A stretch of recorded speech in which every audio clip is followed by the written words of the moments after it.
Hi everyone, this is Abhinav from PhoneBunch and today we are reviewing the Huawei Honor 4C. Now it comes with a 5-inch HD IPS display. There is no protection on top over here. You do get a free screen guard in the box. You have Huawei's own Kirin 620 octa-core processor powering the smartphone, 2 gigs of RAM, 8 gigs of storage, 13 megapixel rear and 5 megapixel front facing camera.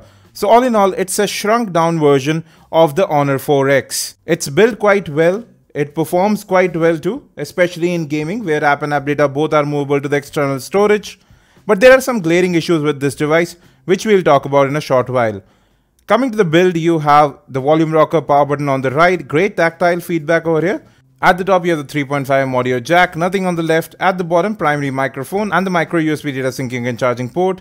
At the back you have a 13 megapixel camera, LED flash, secondary noise cancellation mic. The back has sort of a stitch pattern. It really feels very good to hold in the hand. The back cover does flex a little bit. You have a 2550 mAh non-removable battery there. You have two micro SIM card slots, both use a 3G SIM, and you can expand storage up to 32 gigs. Overall, the phone does feel quite good to hold in the hand. It's definitely meant for single-handed usage. Coming to the front, you have a 5 megapixel camera, proximity and light sensors along with the notification LED. At the bottom, 3 capacitive buttons which don't light up. The last capacitive key behaves as the menu key. Long tapping it opens up your task manager or app switcher. Now the display is probably the weakest point of this device apart from one more thing.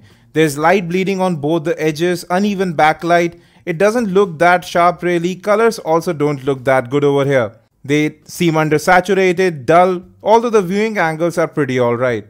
You can also play with the color temperatures of the display and it somewhat helps really. So we didn't have any major issues with network or call quality, no call drops over here. Network retention was also pretty good, but the speakerphone here was not loud at all. You do have Wi-Fi hotspot, Bluetooth and USB tethering all working fine.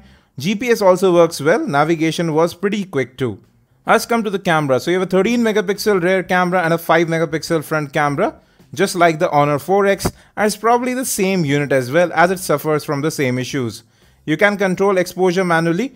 Now the camera does take images quickly. You can swipe between the video, photo and beauty mode very easily. You can capture 1080p videos with the rear camera as well. The front facing camera is just about alright. Images do turn a bit hazy there. HDR mode is also available along with an all focus or refocus mode.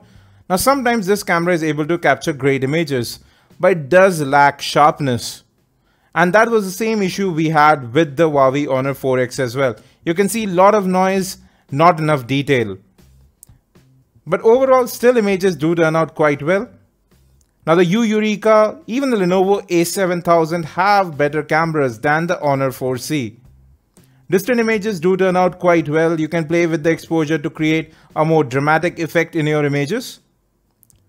But macro shots actually require a lot of work as the camera doesn't tend to focus in that well. And you have to have very steady hands to get a macro shot right. You can see here, if you work really hard, images do turn out well. But then again, not a lot of detail in images. Now here on the left, you have a low light shot. On the right with flash, the flash is actually pretty effective. Low light images do tend to have a bit of noise, but the flash definitely helps.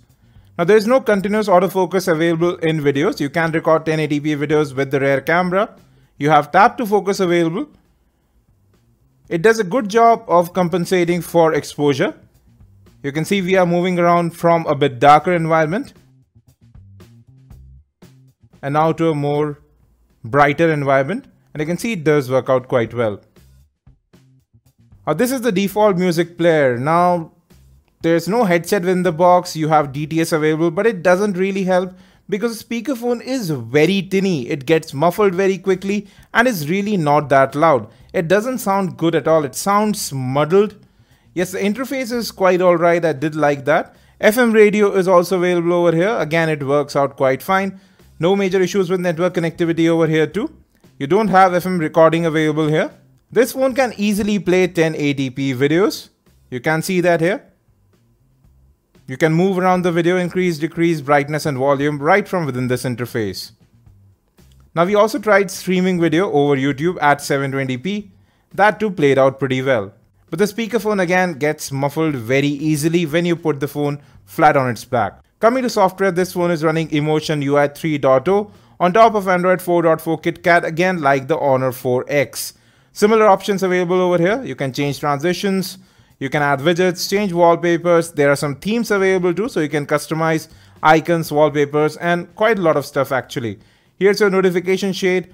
And you can see Android 4.4.2 instead of 4.4.4 here. We don't know whether this would be upgraded to Android Lollipop. Now we had about 3 odd gigs of storage available out of the box, but app and app data both are movable to the external storage. USB OTG is also supported over here. You can see a lot of free RAM available, about 1.2 gigs.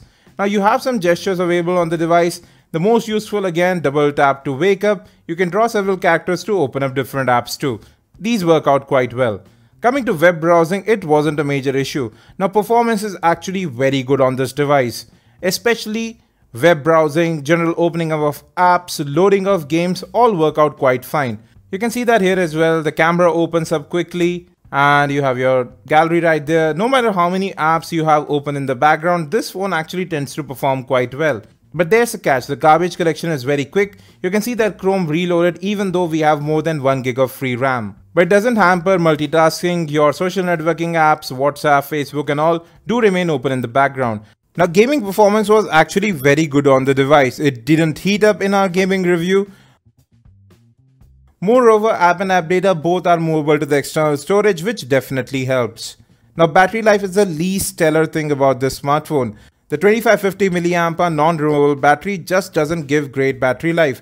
Sometimes I was able to get about 2 hours of screen on time, sometimes a bit higher, and it's really very erratic. Most of the time I had to charge the phone when I got back home. Well folks, that was our review of the Honor 4C. Now priced at Rs 9,000, it should have come with 4G connectivity.